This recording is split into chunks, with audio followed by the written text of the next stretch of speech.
To go along with the article on the history of the golf ball, I would like to show you some examples of early golf balls.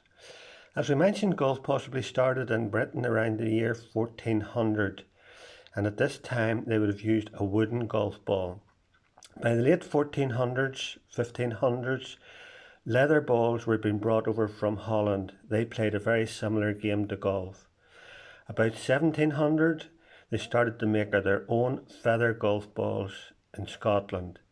These were two pieces of leather sewn together, then turned inside out, and a small pocket was stuffed full of feathers, and then the final stitch was put in.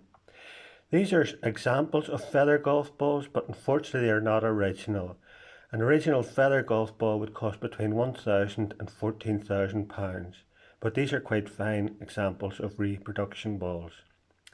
Around 1840, a Scottish man found a gutty, which was a black rubber. When it was warm, it could be moulded and put into the shape of a ball, and then when it cooled down, it was quite hard. But the early ones were very, very brittle.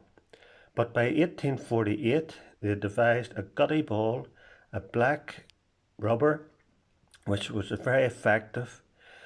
A professional could only make 3 feather golf balls a day. When the gutty became popular, they could make 3 dozen balls a day. The early ones in 1848 and 1850 were smooth gutties, but they found that when there was marks put on the ball, they actually performed much better. So they started to then use a patterned hammer and make patterned smooth gutties. This would be an example of a hand-hammered gutty ball around 1850. After that, then they started to produce moulds where they could make moulded gutties. The ball would be put into the mould and compressed, and then it would become patterned. These are some very fine examples of moulded gutty golf balls, roughly about 1880 to 1890.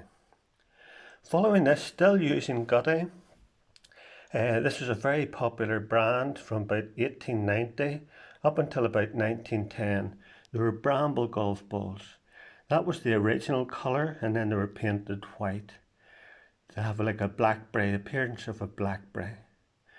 By 1905, they found that if they put a rubber core in a ball and covered it with gutty, they would actually fly a lot further. These are examples of a gutty ball and a rubber core ball. And I'll show you how you tell the difference by tapping them.